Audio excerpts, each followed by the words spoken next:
Back now on Triad Today, always glad when we can visit with some of the good folks from Alamance Community College, and we have now with us a good friend, Chris Verdeck. He's Director of Emergency Services Training and Basic Law Enforcement Training at Alamance Community College. Good to see you, sir. Thank you, sir. Thanks for having me. Let's remind folks what you mean by Basic Law Enforcement Training. Tell me, what is that program all about? So in North Carolina, every person that wants to become a police officer has to attend a basic law enforcement training program.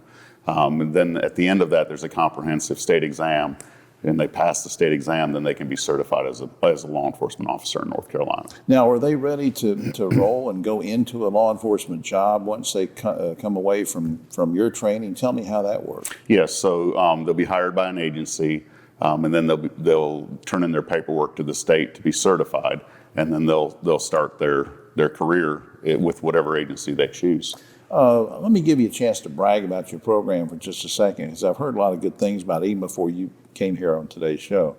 What gives you guys such a good reputation? Because you seem to be very highly ranked among these kinds of law enforcement training colleges. How does that happen? So, of course, I attribute our success to my staff and to our instructors, right? We've got instructors that are current and former law enforcement that come in every day and teach these kids. I say kids, these students. Everybody's a kid to me. Right. So they come in and they teach these students, and they're given the best instruction. Of course, our former cadets are our best recruiters, so they go out and let them know what kind of a atmosphere we have. And that must be the reason you get such, I think you were telling me in an email, you have like record numbers of enrollment, right? Right, yeah. Last fall we had 54 students, which is huge for this type of program. Currently we have 41, so we've got high numbers. Now, do I have to live in Alamance County to go to something and get training? No, we've got folks coming from all over the place. So you don't have to live in Alamance. All right. Now, there's you also told me in an email that you have this new training facility that's currently under construction. Tell me about that. So yeah, it's going to be a huge facility that's got a 15,000 square foot classroom building. And it's going to have a 14,000-foot, 50-yard rifle-rated indoor firing range that a lot of agencies will be able to take advantage of, along with the basic law enforcement training. How's that going to benefit students in other ways? Well, they'll be able to do their continuing education there. For the students in basic law enforcement training, currently we have to travel to different sites to do different tasks. Right.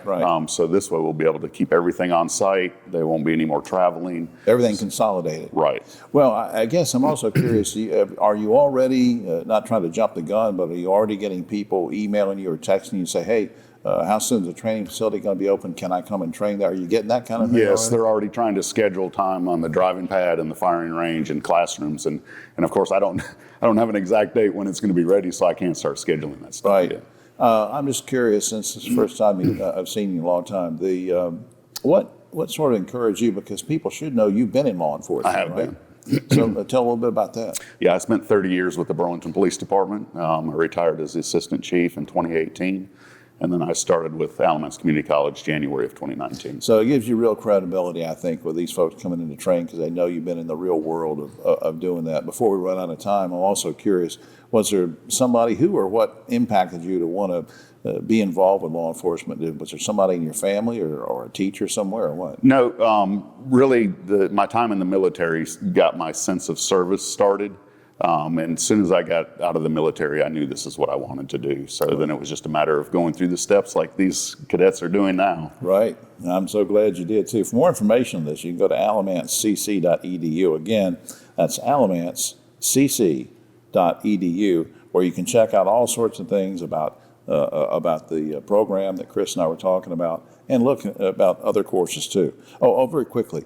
I'm always curious when we sit down and talk about these things.